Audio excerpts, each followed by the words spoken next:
New fridge, new microwave, new TV, new everything, washing machine. Buy now, pay later. Why do we do that? When you think about your child's education, is it a risk that you need to mitigate against and therefore get insurance for it? Or is it a certainty that we are sure of and therefore you need to plan for it? You will always need a personal development fund.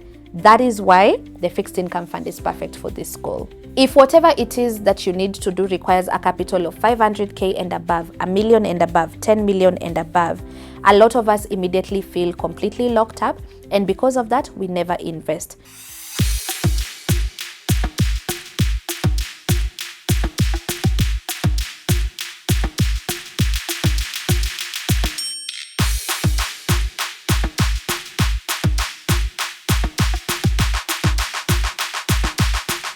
What's up, everybody? Happy Friday. Welcome to another episode of Finance Friday, and I'm very happy to have you here.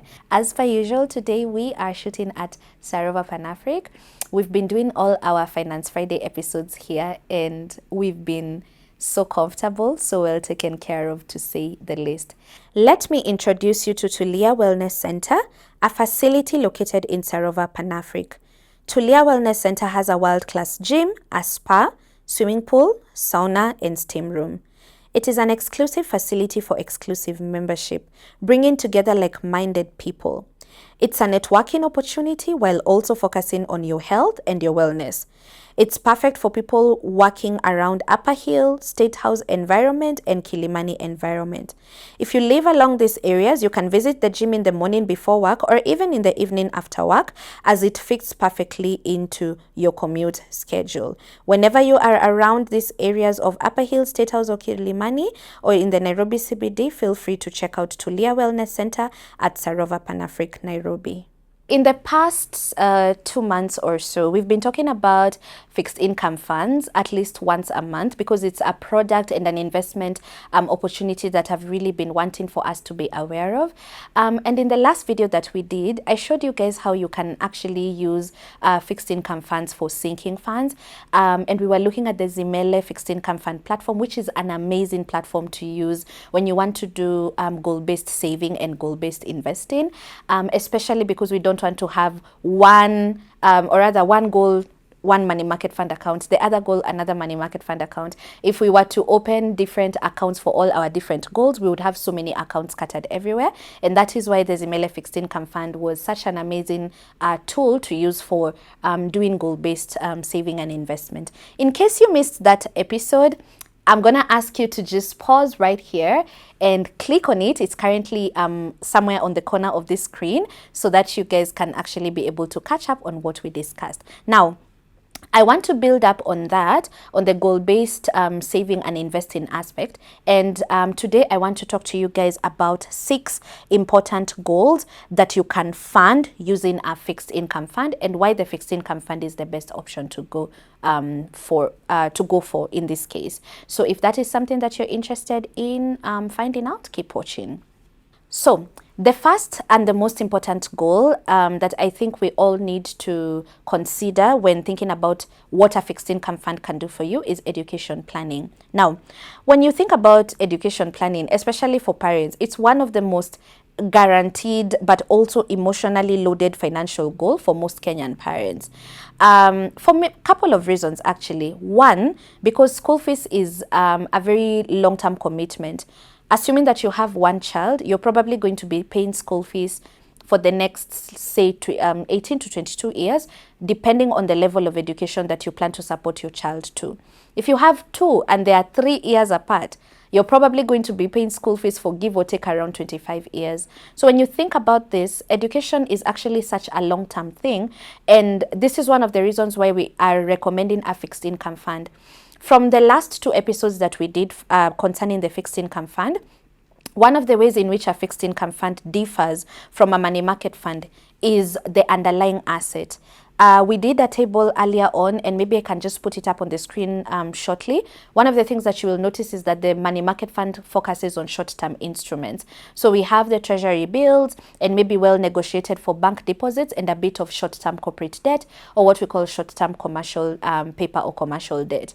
Now, the fixed income fund differs in that the instrument, or what we call the underlying asset, is treasury bonds and corporate bonds, which are a bit more medium term to long term. So looking at the nature of education as it stands, because of it being a long term thing that you're going to have to be doing, you might want to pick an investment that is actually suited for medium to long term investing.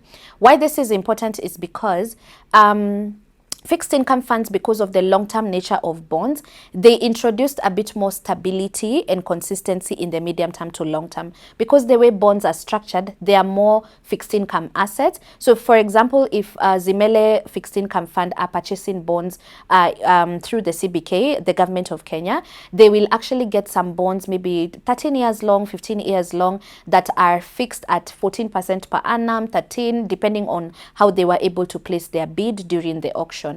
And because of the layers, the different layers of bonds that they have gotten in the market, they are able to maintain flexibility, and there's less fluctuations in the short term. So that is very, very important to consider when you're doing education planning. Now, I'm going to go somewhere where a lot of parents don't like me going, and this is talking about education policies.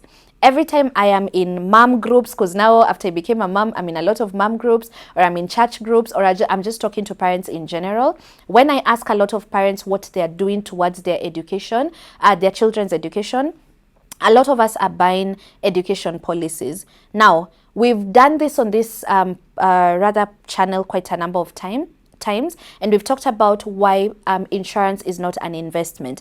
Insurance is a risk mitigation product that we get in the case that we are sick, or that we die, or we have a critical illness or a disability. That money it comes to bridge the gap, but for a very short period of time before we are able to figure things out. So I like to challenge parents by asking them, when you think about your child's education, is it a risk that you need to mitigate against and therefore get insurance for it? Or is it a certainty that we are sure of and therefore you need to plan for it? The reason I highly discourage education policies is because a lot of us use them because we think we are investing towards our children's education. But what really is investing? Investing is capital multiplication. And if you're doing proper investing, we've said this before, when you take into account inflation, your investment should compensate you for inflation. Now, a lot of these education policies are not designed to compensate you for inflation. When you actually run the math, you will realize that some of them barely even come close to compensating us for inflation. You're getting around 4 to 6%, while inflation in Kenya could easily average 6 to 7%. And you're saying that this is what is supposed to educate your child. Now realize, every year your child moves from grade 6 to 7 to 8, the cost of school fees is higher. It's because they're taking into account inflation. It's because the teachers need a standard, say 5 or 10% raise depending on the school. It's because food and school buses and fuel are going high. And so wherever it is that you're storing money for your child's education cannot be a product or a policy that doesn't compensate you for inflation. As a matter of fact, it needs to be a product that not only compensates you for inflation, but also beats inflation and is able to generate consistent returns for you over a medium to long-term period. And this is why fixed income funds are the perfect place to do education planning, and this is specifically for conservative investors.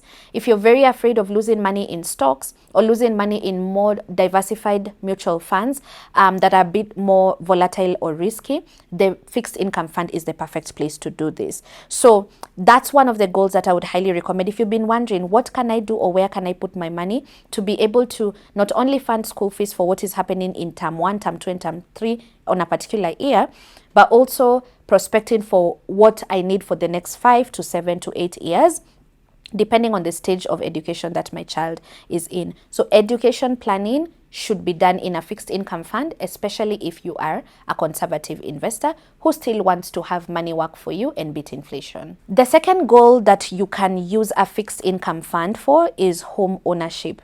Now, one of the things that I've been hearing a lot from millennials who are my friends, but also older millennials that I'm working with. Our generation is one of those generations where it's said that we are going to experience the most difficulty when it comes to home ownership. I don't know if you guys have noticed that some of our parents, I don't know how they did it, but by the time they were like turning 40, it was like a goal to already have moved your wife and your children, or just have gotten a property or a place to call your own and stop paying rent. Now, because of the cost of living, the cost of land, the cost of building, and the cost of home ownership generally, that goal seems like a very difficult thing for us to achieve.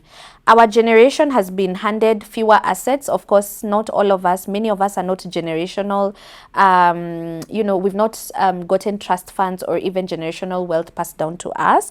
But then on top of like getting fewer assets being handed down to us, we've also been handed the highest cost of living and even more financial pressure. God forbid that you're even part of what we call the sandwiched generation.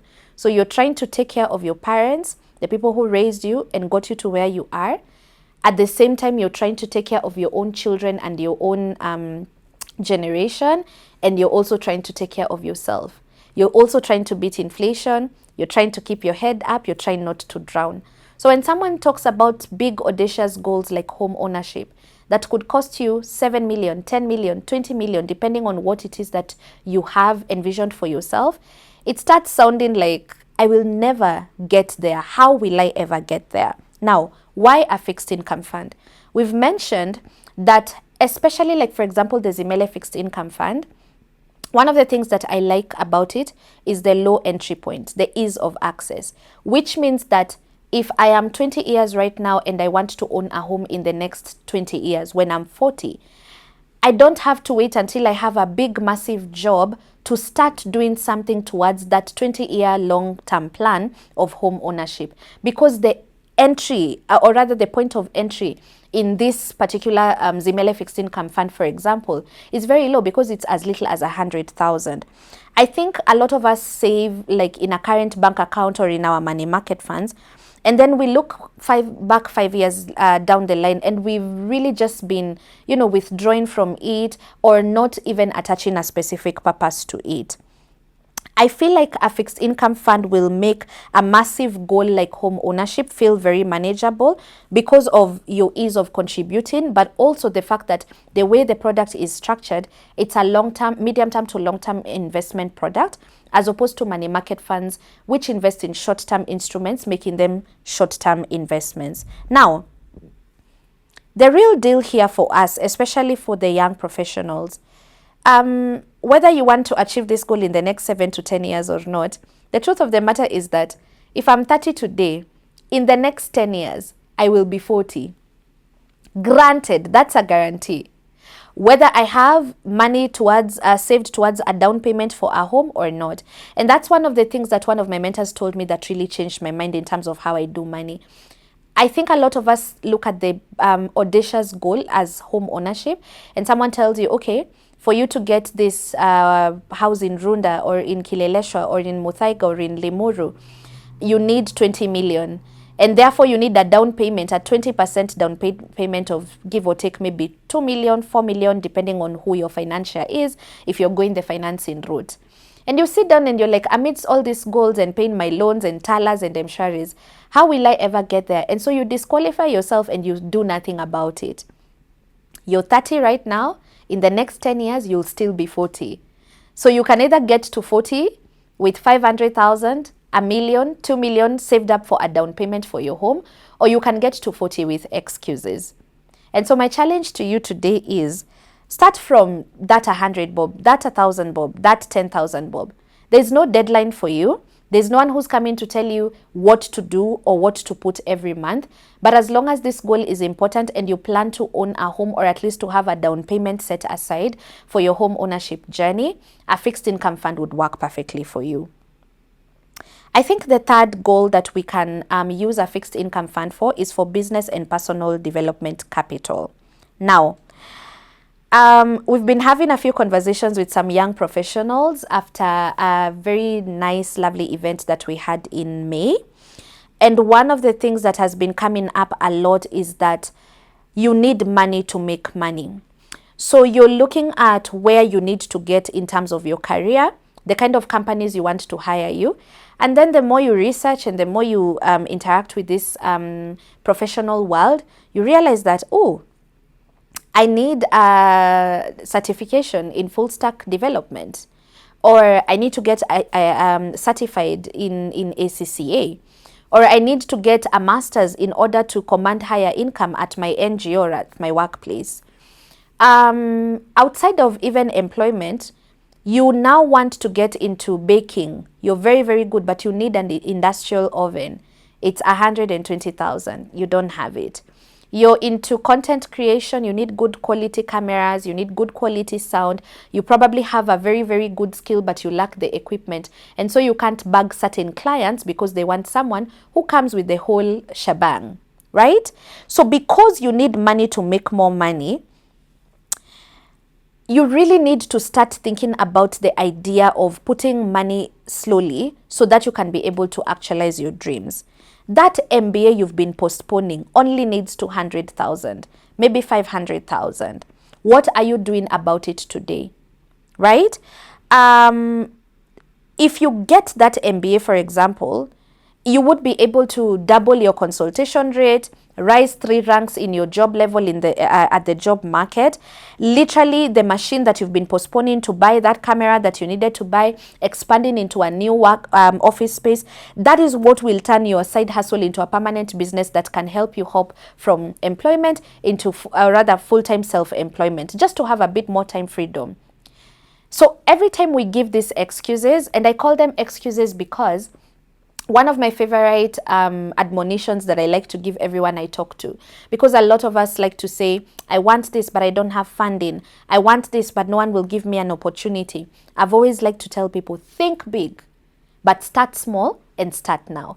So one of my recommendations for anyone who wants to expand in business or expand their personal capacity in terms of professional development, one of the key things that I would recommend you to do is to actually open a fixed income fund today and start putting money aside and actually label it as personal development or business development. In the last video that we did on fixed income funds, I showed you how on the Zimele platform you are able to actually go and rename the goals and make them very specific. And that's one of the areas that if you feel that this is what's standing in my way of my wealth journey, my financial freedom, I don't have the money to. You need a fixed income fund today so that you can begin to start putting money aside. Build a dedicated capital fund. I always tell people, listen, I know we want someone to come and save us, but no one is coming to save us. And while that might feel very disheartening and discouraging, for me, it's one of the most empowering things. Because I'm not waiting on someone. I'm not waiting on the government to provide funding opportunities for me. I'm not waiting on investors to see my value and my worth. I'm asking myself, what do I have from my budget every month? Whether it's from that little side hustle that I do, or from the little pocket money that my parents are giving me since I'm still in uni, or from the job that I'm currently working that I don't like, but it pays the bill and leaves me with a random 500 or 50,000, depending on what it is that you do. Set a target, name it, feed it, and let the compound interest from that fixed income fund accelerate you to the next level. One of the things that I like to tell people is that you are the income generating asset. And the day you understand that, not just understand it, but fully comprehend it, you will understand that you are worth investing in. So if on your finances, if you're in your financial plan, I do not see a fund specifically dedicated to fund your dreams, whether those are business or personal development goals, then those things are not a priority to you. So we need to have a fund that proves that you are worth investing in. And you can do that very easily with a fixed income fund, especially because of the long-term nature of it. Because right now I'm 32. When I'm 42, I'll still be wanting to do more. When I'm 52, I'll probably be wanting to write my memoirs and books, sell them, travel the world to market them. You will always need a personal development fund. That is why the fixed income fund is perfect for this goal. Now, the fourth goal that you can use a fixed income fund for, especially because of the timelessness of this goal, is travel. Now, I think a lot of us over time, and especially if you came up from like a humble background, we look at travel as a guilty pleasure. And today I would like to challenge you, especially if you're in your personal development era, professional growth era, wanting to really expand yourself in terms of business and in terms of your network. I'm going to need you guys to push back on that idea immediately. When you really think about the people who you've met that are very expanded, they have opportunity richness, they are knowledgeable, they have one thing in common: they travel. So this is what travel does to you. Travel changes how you think, it changes how you see problems, it changes who you meet, and it even impacts what you pursue overall in life. And because of that, I always encourage people, and I started doing it myself. You want to start thinking of travel as a way to expand your perspective and to expand your network. And that really, really feeds into how you're able to get jobs, who you're able to network with, how you're able to see the world, your perspective on how problems are supposed to be solved, your perspective on even how far you could go in terms of business. There's an amazing friend of mine. Hi, Scovia. Today I'm going to mention you. One of the things that Scovia has inspired me in lately, she runs a business called Howie Ready to Wear. Most of the events that I go to, I'm wearing Howie. Now, she was employed, but while she was employed, she was very passionate about traveling. And I think as she traveled and as she saw different worlds and different cultures, it really rekindled a love that she's always had for fashion. And she was able to leave her 8 to 5 without a plan whatsoever to start her fashion business. And it's been going on, I believe, maybe around 2 years, if not more. And one of the things that I really admire about her is that because of how expanded her perspective of the world is and her perspective of, Africa, her Pan-Africanness, I've seen her, partner in Senegal, Dakar, for her pieces. Who would ever have thought that a lady here in Kenya who designs and sells, ready-to-wear clothes here in Kenya would go and, exhibit her clothes somewhere in Dakar, Senegal, and get very good market and get very good exposure and be on runways and be on fashion shows. She's now slowly becoming a Pan-African household name in the fashion industry. And I believe a lot of that is just because she was able, during her traveling era, be able to expand and really think. I mean, my target market is not just here in Kenya. I remember the first time I traveled as a personal finance coach. I went to Dar es Salaam to work on a project with some ladies from the University of Dar es Salaam. And when I went there, I thought I was just going to go and do, my gig, teach on that day and go back home. But and I was still fairly new on YouTube, still doing these videos that I'm doing. And I remember when someone from Dar es Salaam reached out and they were like, we want you to come and train. I genuinely thought it was a scam. So I ignored that email for like 3 weeks until a follow-up email was sent. And I was still thinking, these people are very weird. They want me to travel alone in a foreign country to do personal finance coaching for like a 2-hour session. I didn't get it because the package was very nice. It almost looked too good to be true because the flight was paid for, the accommodation, speaking fee, and I couldn't believe that someone would invest in that. So I go. And during that stay at Dar es Salaam, because that was my first ever work international trip, and, I was interacting with the ladies and they were like, tumekuwa tukikuona pale YouTube. I know I'll have a lot of I didn't know that I have a lot of Tanzanians that watch me. And from that particular experience, when I came back home, and this is what I mean by perspective, I started creating content having in mind that I have people from Uganda watching me, I have people from Zambia and Malawi watching me, I have Ugandans watching me, Tanzanians watching me, South Africans watching me. And what that has done to me is that it has forced me to expand my knowledge and to even begin to speak not just to Kenyan issues, but African issues at large. And that is what travel does to you. Now, a lot of us, when we think about travel as an investment goal, we don't plan around it. We want to wake up one day and go to TZ, go to Zanzibar, go to Cape Town. Please have a travel sinking fund in your fixed income fund, because one of the things that will help you with, and one of the ways that I've started doing it, especially because I wasn't exposed. Now I'm learning. I'm going online, watching videos of South Africa, watching videos to know what is in West Africa, what happens in Ghana, what happens in Ethiopia, where is Egypt and what goes on there. What I've done is that I have like an itinerary. Right now it looks like Stories Ajaba a lot because of the costs that are attached to it. But one of the things that I decided to do is that once a year or once every 2 years, I will put money towards a trip outside of Kenya, for example, just to go see, just to go learn, just to go interact. And every time that I've done that since I started doing it, I've come back home with work opportunities. I've come back home having networks with people that we can do events with, that we can work together, that I can coach, who can coach me, who can give me work opportunities. But also, you enter certain rooms and you appear very knowledgeable when someone is talking about a particular area in the world or a particular city in Africa, and you know you've been, or at least you're aware even if you've not been there. So put aside money to start having these experiences because they expand so much in terms of your professional and your business growth. They expand so much in terms of your perspective. So have a goal, label it, and especially I love it again with Zimele, you're even able to label it Zanzibar trip if you want to, or Egypt trip if you want to, and weka pesa pole pole. It might take you a year if you're aggressive, or it may take you 2 or 3 years. But I remember the first time I withdrew, I cleared my Zimele fixed income fund to do my first solo trip with my best friend to Zanzibar.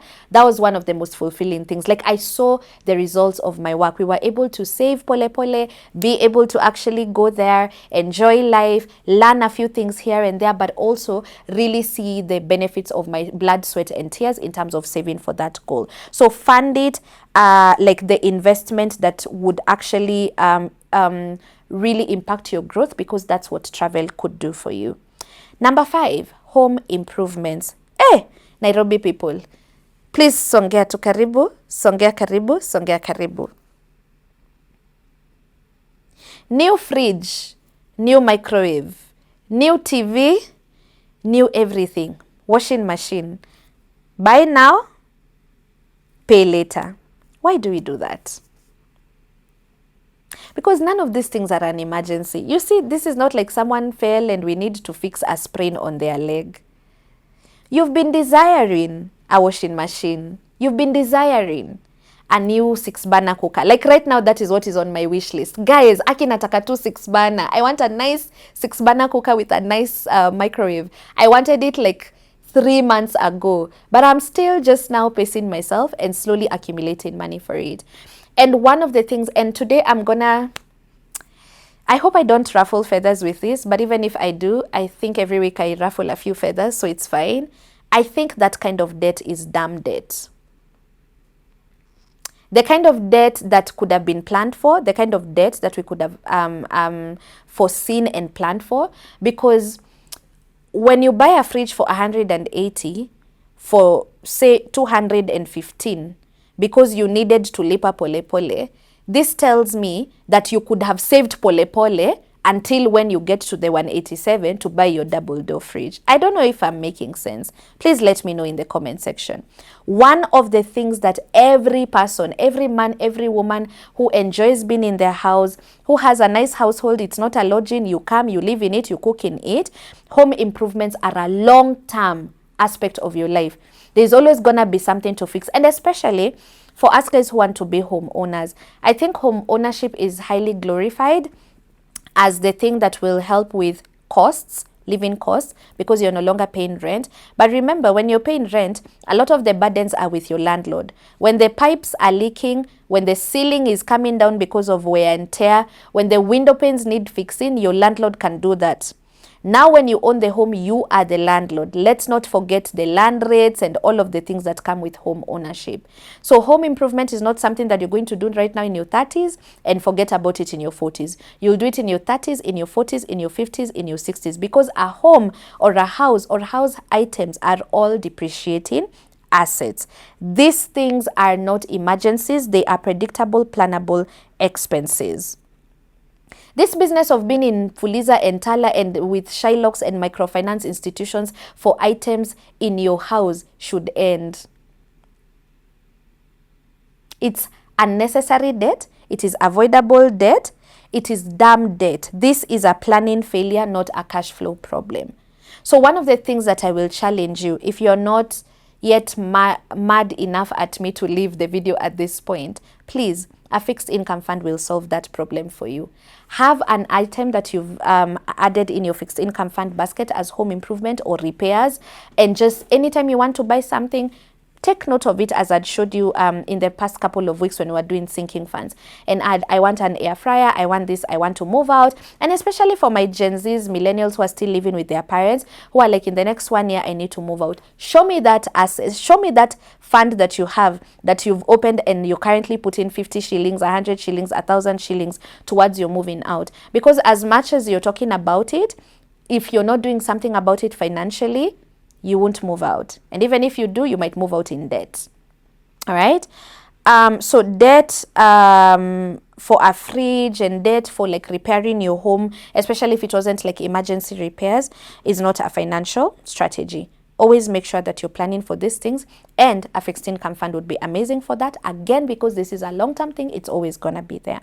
Finally, accumulating money for capital intensive investment. Now, a lot of us want to get into capital intensive investing, like real estate. You want to buy apartments, you want to start an Airbnb, you want to do land, you want to buy to get into agribusiness. Interestingly, guys, by the way, if you want to get into agribusiness, or if you're already in agribusiness and you're damn good at it, I need you guys to hit me up at info@thelegacyhub.co.ke. I'm gonna leave my email in the description box down below. I've noticed an influx of people who are really interested in agribusiness.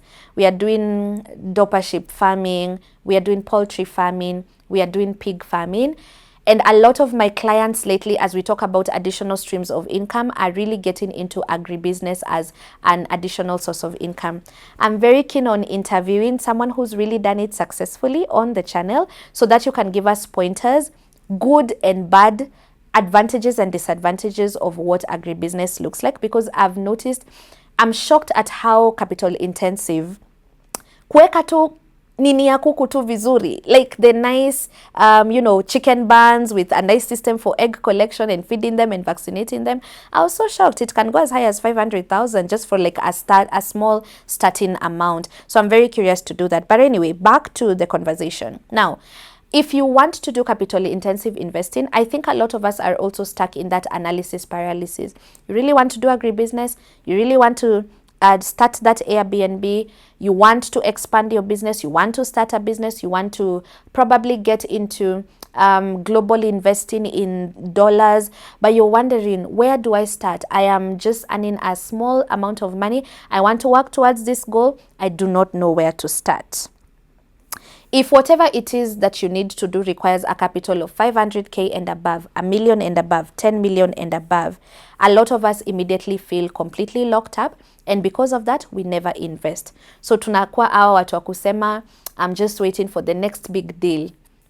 Please, kwa comment section, tell me how long you've been waiting for the next big deal. Wase wa madeal, tumewafikia sasa. How long have you been waiting for that big deal to start the business? How long have you been telling people, kadil tu kamoja, when it comes through, I'm going to get into this business, I'm going to start this investment, I'm going to open my business, I'm going to, start my Airbnb, I'm going to start my YouTube channel.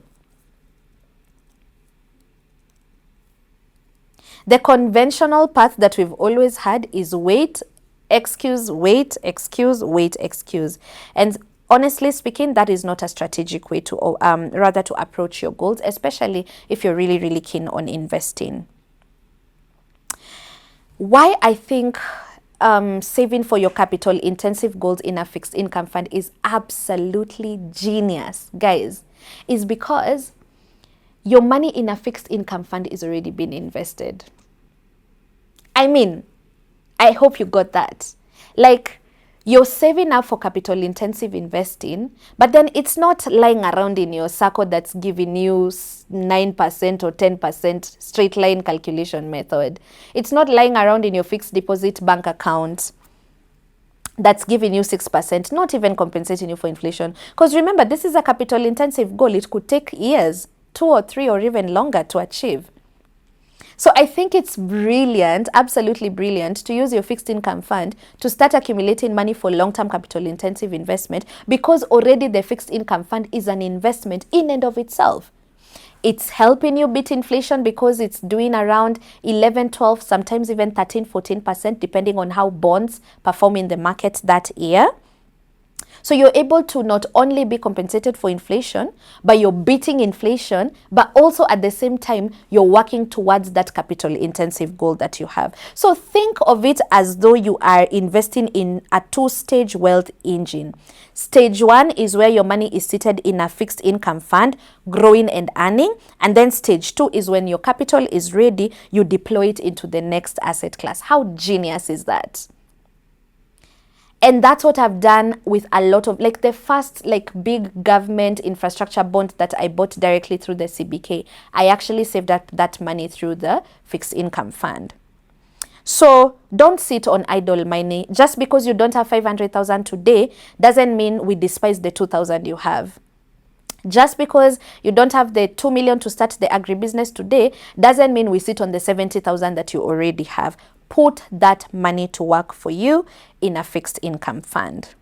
All right? The best investors don't wait to have enough money to start. They invest what they have at every stage. And I hope as we've discussed those past 5 investment opportunities, you've seen that all of these things are achievable 1 month at a time. 1,000 shillings at a time, 100 shillings at a time, 100,000 shillings at a time. So use the Zimele Fixed Income Fund. I'm gonna put some screenshots on here, and please revisit the video that we did the last time we spoke about fixed income funds to see how you can segment, even if it's all of these 6 goals, just under one fund using the Zimele Fixed Income Fund. So in case you guys have any questions, please remember to share them, or rather to put them down in the description box down below. We'll try our best to see if we can get all of them answered and responded to.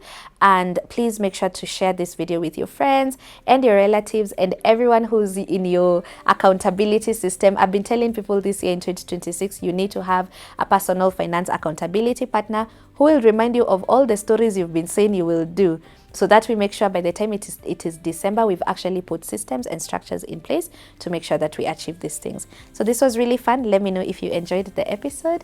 And if you did, please turn on your notification bell and subscribe so that you can be notified when I upload the next video. So with that, take care of yourselves and stay safe until the next one.